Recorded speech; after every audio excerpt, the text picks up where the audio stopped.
చెప్పండి, కూటమి ప్రభుత్వం అధికారంలోకి వచ్చి 9 నెలలు అవుతుంది. సూపర్ సిక్స్ అని చెప్పారు. ప్రజలకు ఏ విధంగా సూపర్ సిక్స్ ఉంది, రాష్ట్రంలో ఏ విధంగా ఉంది? ఏం లేదు సార్, సూపర్ సిక్స్ లేదు, ఏ సిక్స్ లేదు, అసలు ₹1 రావట్లేదు.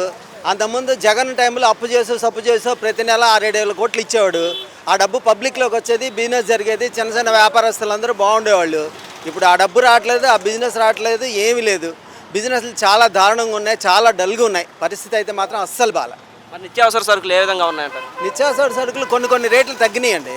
ఆ ఇన్ఫ్లేషన్ కూడా తగ్గింది కదా. నిత్యావసర సరుకులు ఆల్మోస్ట్ రైతుకి అందుబాటు లేదు, గిట్టుబాటు లేదని రైతు గొడవ చేసినా పబ్లిక్ జనానికి. నిన్న మిర్చి యార్డ్లో చూసాం, మన రైతుల పరిస్థితి 10,000 11,000 అన్నారు. గతంలో జగన్మోహన్ రెడ్డి గారు 5 సంవత్సరాలు బాగున్నా 20,000 పైన అన్నారు. సార్ అది చంద్రబాబు నాయుడు జగన్ చేతిలో కదా సార్. ఎక్స్పోర్ట్ బంద్ అయింది, బంగ్లాదేశ్ బాగాలేదు, అంతకుముందు బాగా వెళ్ళేది. అటేమో చైనా వెళ్ళేవి. ఎక్స్పోర్ట్ తగ్గితే ఆటోమేటిక్గా రేటు తగ్గుతుంది. మరి రేటు తగ్గాలి. 10 మందికి, ఇప్పుడు 10 మంది రైతులు ఉంటే 90 మంది జనం ఉన్నారు సార్. 90 మందికి మేలు చేయాలని గవర్నమెంట్ చూస్తుంది, 10 మంది రైతులు మేలు చేయాలని గవర్నమెంట్ చూస్తుంది. అన్నీ కావాలంటే అవ్వదు. మరి ఇప్పుడు నిన్న దావోస్ వెళ్ళారు, ఎంఓయూలు చేసుకొస్తామని వెళ్ళారు, ఏమి తీసుకురాలేదని ప్రతిపక్షం వాళ్ళు చెప్తున్నారు. ఒక కంపెనీ రాలేదు, ఉద్యోగాలు రాలేదు అన్నారు. సార్, కరోనా వచ్చిన తర్వాత వరల్డ్ వైడ్ ఎకానమీ బాగా ఇబ్బందిగా ఉంది సార్, క్రైసిస్గా ఉంది.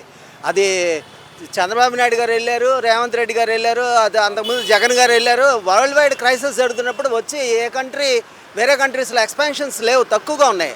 అది ఎవరి వైఫల్యం అనడానికి లేదు, అది న్యాచురల్ కెలామిటీ. కరోనా వచ్చిన తర్వాత అందరూ దెబ్బతిన్నారు, అన్ని దేశాలు బాగాలేదు.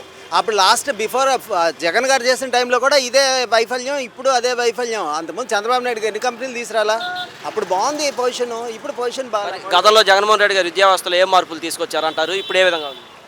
బాబు, విద్యావ్యవస్థలో ఆయన ఇంగ్లీష్ మీడియం తీసుకురావడం మంచిదే, అది చాలా మంచిది.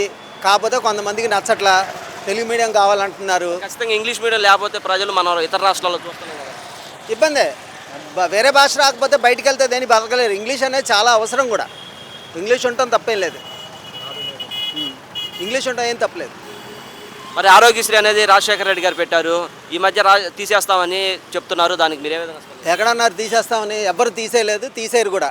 తీసేస్తే ఓట్లు పడవబ్బా, పార్టీలు ఎవ్వడు తీసాడు. రిజర్వేషన్స్ అంబేద్కర్ 2 ఏళ్ళు పెట్టాడు, ఇప్పుడు కంటిన్యూ చేస్తున్నారు. రిజర్వేషన్స్ కూడా తీసారు, ఏ పథకాలు తీసారు. తీసేస్తే ఓట్లన్నీ ఇబ్బంది అవుతాయి.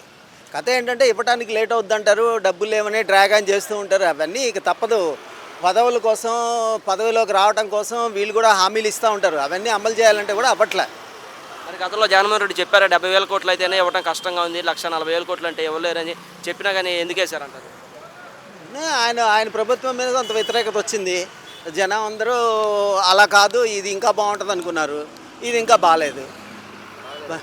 బాగాలేదంటే ఇదే ఇందాక చెప్పే కదా, ఏం పథకాలు రావట్లా, పబ్లిక్ ఏం రావట్లా. అంతకుముందు అన్నీ వచ్చాయి, ఇప్పుడు